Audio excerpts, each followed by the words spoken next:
4টা বিয়ে করতে পারে, তাহলে মেয়েদেরও 4টা কেন, মেয়েরা আরো বেশি করবে, কারণ মেয়েদের এনার্জি অলওয়েজ বেশি থাকে।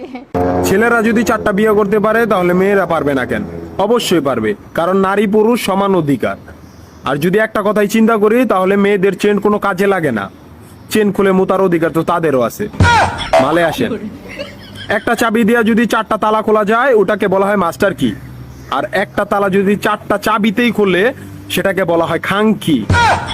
ধরেন আপনি 4টা ইঁদুর পালেন, আপনার কাছে গর্ত আছে একটা, বাহিরে অনেক বৃষ্টি, বুঝেনি তো ওয়েদার ডিমান্ড, এখন 4টা ইঁদুরের একসাথে গর্তে ঢুকতে হবে, তখন আপনি কি করবেন? ধরলাম উপরে নিচে মিলাই আরো 2টা আছে, হ্যাঁ, তাহলে 4 নাম্বার ইঁদুরটা কই যাবো? কানের ফুটা দা না নাকের ফুটা দিয়া? হ্যাঁ, তার মধ্যে মাসের মধ্যে 7 দিন থাকে লকডাউন। আমি মানি, আমি না শুধু সবাই মানে, মেয়েদের অনেক পাওয়ার, মেয়েদের অনেক এনার্জি। তাহলে দেশের মধ্যে ঘন ঘন লোডশেডিং হয় কেন? আমার মাথায় কোনোভাবেই ঢোকে না। একটা ছেলে যদি 4টা বিয়ে করে, 4টা ঘরে যদি 10টা সন্তান থাকে, তারপরও বাপের নামে একটাই থাকবো। এখন আপনি যদি 4টা বিয়ে করেন, একটা সন্তান হয়, তাহলে বাপের নাম কি দিবেন?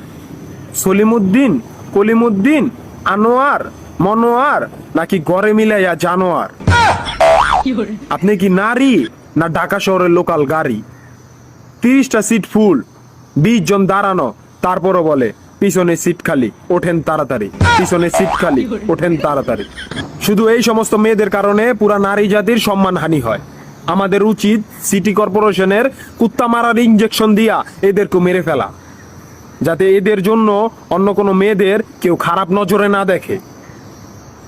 মা রানী কোনানকার।